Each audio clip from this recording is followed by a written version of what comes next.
Handang-handa na raw ang lahat para sa isang action-packed weekend ngayong Sabado, July 15 para sa Asia Pacific Spartan Stadium Race. Ang Spartan Stadium Race ay isang Asian Olympic Games kung saan magpapatatagan ng lakas sa iba't ibang obstacle course ang mga kalahok.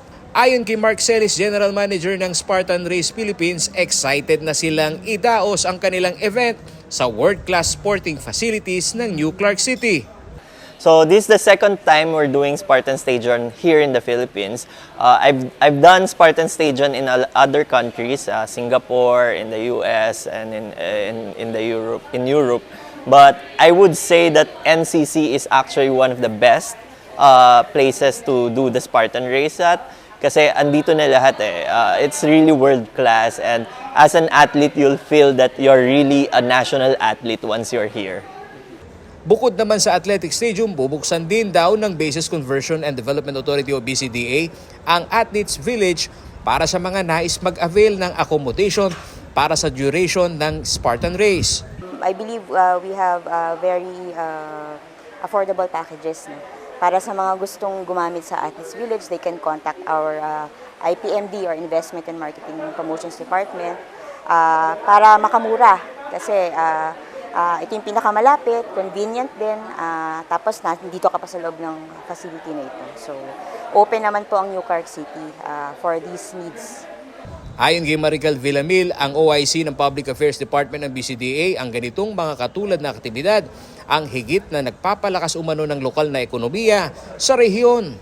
Isang bagay na pangako ng New Clark City Project. Kung meron mga investments pa na makakatulong, syempre una-una yung Central Luzon region, lalago po lalo sa dami ng promise dito sa region na to. So I think we will continue, lalo na yung sports center natin, sir. Ang daming world-class facilities dito, aquatics, athletics. Samantala, hindi lamang para sa mga veterano ng obstacle race ang target ng Spartan Philippines sa gaganaping stadium race sa NCC.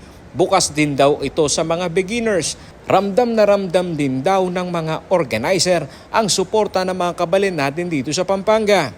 A lot of the Kapampangan runners are here, but not all of them compete at a competitive level. They just want to try. So we want to change that. That's why I'm partnering with a lot of the LGUs here in Pampanga, sa Porac, sa Angeles City, to make sure that a lot more of athletes, especially in the grassroots sa mga youths, would join obstacle course racing, and they'll know that this really is something, the sport is something that they can really compete and achieve something really good.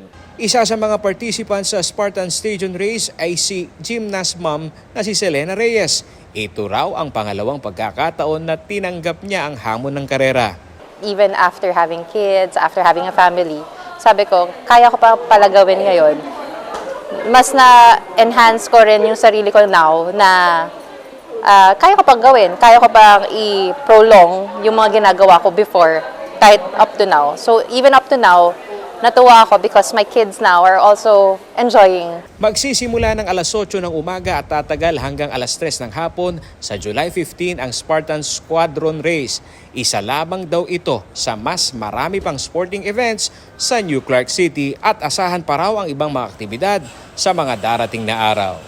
Paolo G. Santos, CLTV 36 News.